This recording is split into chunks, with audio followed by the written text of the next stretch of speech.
दोस्तों आदाब। मैं आज फिर आप लोगों के बीच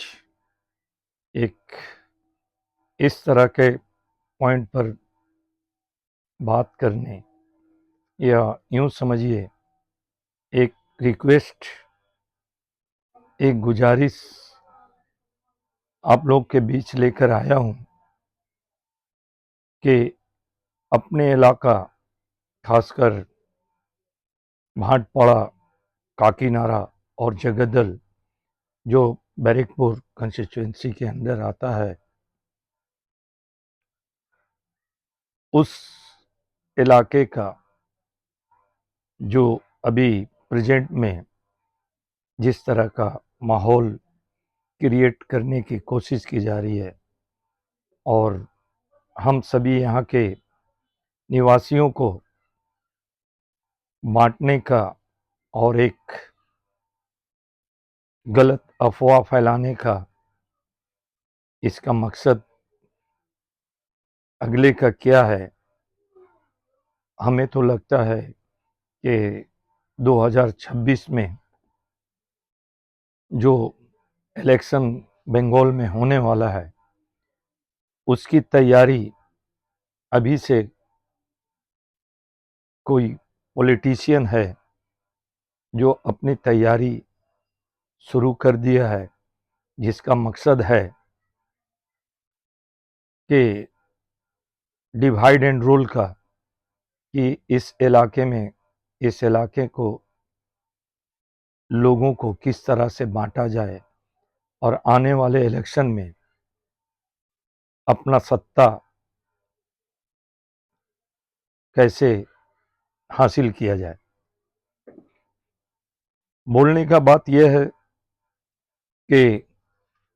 कुछ दिनों से जो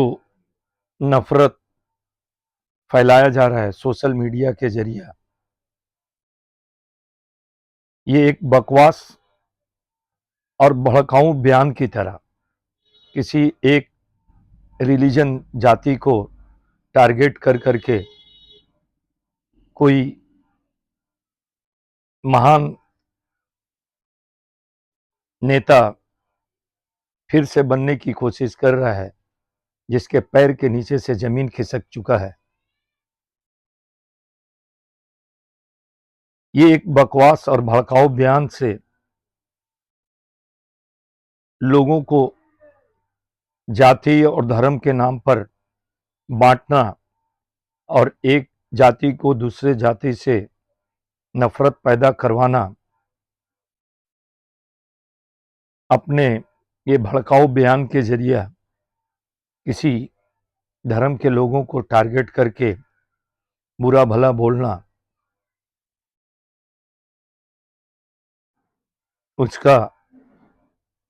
उसके पीछे मकसद क्या है, ये हम लोगों को समझना की जरूरत है। हमें तो लगता है कि मकसद सिर्फ माहौल को खराब कर करके एक दूसरे के बीच नफरत पैदा करवा के तनाव पैदा कराना है, और ये सिर्फ इसलिए कि अपनी आने वाले इलेक्शन का भी 12, 14, 15 महीना बाकी है, मगर अभी से, इतने पहले से वो अपनी तैयारी में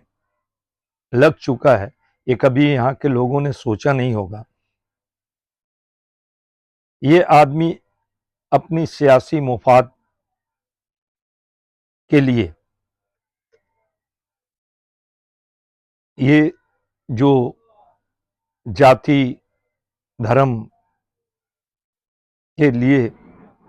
अनाप शनाप बोला जा रहा है, इसका सिर्फ मकसद है हमारे यहाँ के लोगों के बीच नफरत फैलाना, और इसके लिए वो अपनी किसी भी तरह का हरबा इस्तेमाल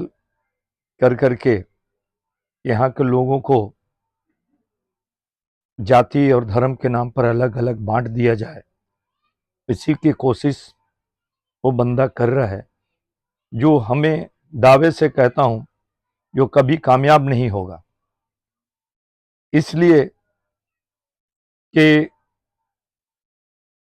एक पत्थर से यहाँ के लोगों ने ऑलरेडी 2 बार ठोकर खा चुका है, और तीसरी बार हमें नहीं लगता है कि लोग खाएंगे। इससे पहले वो एमएलए की कुर्सी पर, फिर एमपी के, तो ये 2 बार ठोकर हम लोग यहाँ के लोग खा चुके हैं। तीसरी बार के लिए मुमकिन नहीं है, मगर उसे कौन समझाए ये बात कि उसके पैर के नीचे से उसे भी एहसास है कि जमीन खिसक चुका है, और अब हमको वापस वो मर्तबा और वो मकाम पाने के लिए कोई मेरे पास, जो इतने दिन वो शासन किया इस इलाके पर, कोई एक ठोस काम, कोई कॉलेज बनवाया हो, कोई गरीब बच्चों के लिए उच्च क्वालिटी के शिक्षा, जैसे आज के मॉडर्न शिक्षा, कंप्यूटर, इंग्लिश स्पोकन सेंटर, या जो कोई भी इस तरह का जो हाई लेवल जो कॉलेज वगैरह में बच्चे पढ़ रहे हैं, उनके लिए कोई कंपटीशन की तैयारी का सेंटर, ये कोई लाइब्रेरी इस तरह का यहाँ के बच्चों के लिए, या यहाँ के बच्चों के लिए जो अपने आप को एक धर्म का रक्षक साबित करने पर तुला है, उसी धर्म के बच्चों को भी कम से कम, अगर 100, 10, 20, 50 बच्चों को, जो 20 साल तक एमएलए की कुर्सी पर विराजमान था, फिर 5 साल एमपी के कुर्सी पर, अगर ऐसा कुछ किया होता तो भी मैं खामोश हो जाता, और मैं कोई कंपटीशन में ये बात नहीं कर रहा हूं। मैं जो महसूस कर रहा हूं कि यहाँ पर इस इलाके में हर धर्म, हर जाति के लोग रहते हैं, और सब सदियों से हमारे बाप दादा, दूसरे तीसरे पुरखे चल रहे हैं यहाँ पर, 3rd जनरेशन 4th जनरेशन सबका चल रहा है, और हम लोगों ने एक साथ रहकर इसी सरजमीन पर, यहाँ की मिट्टी पर पढ़ाई लिखाई किया, और एक दूसरे के पर्व त्योहार, शादी ब्याह, सब में हम एक दूसरे के साथ खुशी दुख गम सब में शामिल रहें। और आज वो खुद भी शामिल था, मगर अंदर में उसके क्या था वो तो अब खुल करके आया। खैर, तो ये हम लोगों को महसूस करने की बात, यहाँ के हम लोग रहने वाले जो भी हर मजहब, हर धर्म के लोगों को, कि उसके बातों के बहकावे में ना आए। आप खुद से देखें कि आपका पड़ोसी आपसे मोहब्बत करता है कि नहीं, आपके साथ दुख सुख में शामिल है कि नहीं, उससे ही अंदाजा लगाया जा सकता है। ना कि कोई अगर आपको डराता है कि ये आपका बिजनेस छीन लेगा, आपका घर छीन लेगा, आपका मंगलसूत्र छीन लेगा, और उसकी बातों में आप आ कर करके एक दूसरे के लिए नफरत पालने लगे, तो ये हम लोगों के लिए ठीक नहीं है। और हम लोग तो एक तरह का 80-90% अपनी ज़िंदगी गुजार चुके। अब हमारे आने वाले जनरेशन जो है वो क्या करेंगे, वो कैसे ज़िंदगी गुजारेंगे, इसका हम ही लोग को सोचना पड़ेगा कि सब अच्छे से रहें, एक साथ मिलजुल करके, और शिक्षा या स्पोर्ट्स या कंपटीशन की दुनिया में एक मुकाम हासिल करें। WBCS हुआ, इंजीनियरिंग हुआ, ये सब मामले में एक दूसरे बच्चे को सपोर्ट करें, एक दूसरे गार्जियन को, जो फाइनेंशियली वीक हैं, उनके बच्चे पढ़ना चाहते हैं, बहुत तेज़ हैं, मगर कुछ उनको फाइनेंशियली प्रॉब्लम है, ये सब कुछ कर करके आगे बढ़ने के, इलाका की डेवलपमेंट और तरक्की की बात नहीं कर करके वो भड़काने धर्म के नाम पर इस तरह का आए दिन एक वीडियो बना करके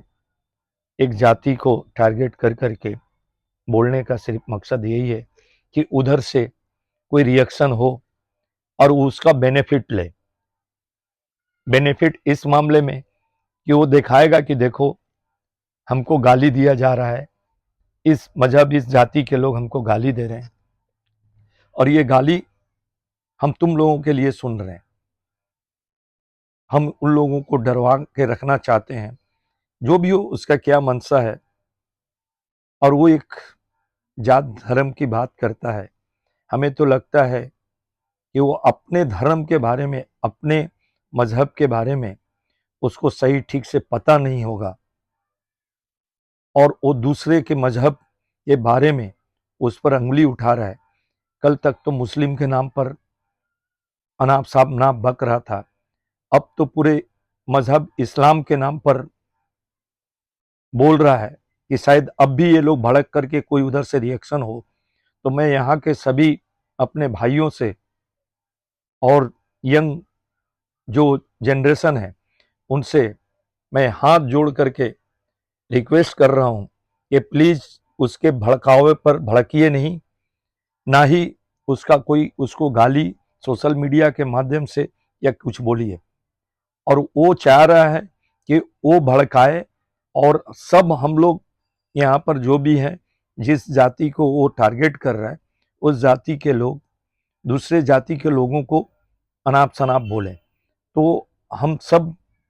तो ये मिल करके सोचना पड़ेगा, इसको देखना पड़ेगा, क्योंकि उसको अपने मजहब के बारे में अगर उसको ज्ञान होता एक जरा सा भी,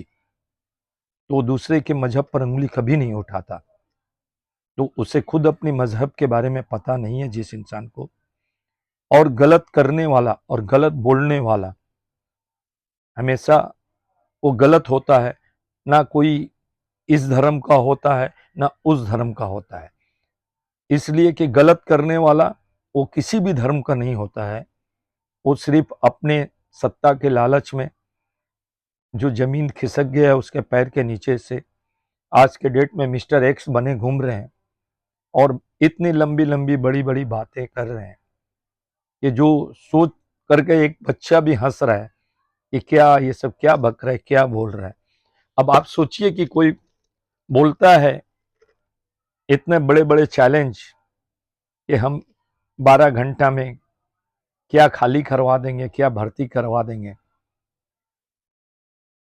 तो उस लोग तो उनको हम लोग क्या समझें। बस आप लोग से यही रिक्वेस्ट है, उनके बातों पर आकर के किसी भी दूसरे धर्म के लोगों को उनाप शनाप नहीं बोलिए, उनसे मिलिए, बात कीजिए, मोहब्बत कीजिए, वो भी आपसे मोहब्बत करेंगे। ऐसा किसी को फुर्सत नहीं है। इस तरह के महंगाई में लोग तो रोटी कमाने के लिए परेशान हैं, उसमें किसको फुर्सत है कि एक दूसरे को ऊपर अंगुली उठाए और लड़े या कुछ करे। इस वजह से मेरे ये रिक्वेस्ट है कि आप लोग सभी मिल कर के रहें। और मैं यहाँ के सभी धर्मों के बुद्धिजीवी और माननीय लोगों से रिक्वेस्ट करता हूँ हाथ जोड़ करके कि हम लोग सभी निकलें, 10 20 25 आदमी का हर धर्म का सर्वोधर्म एक कमेटी बनाए कि कोई तीसरा किसी भी धर्म से आकर के, किसी भी मजहब से आकर के या किसी भी पॉलिटिकल पार्टी से आकर के हमारे यहाँ के लोगों और नौजवानों को बहका न सके और उसका वो मिस यूज कर करके खुद सत्ता तक नहीं पहुंच सके।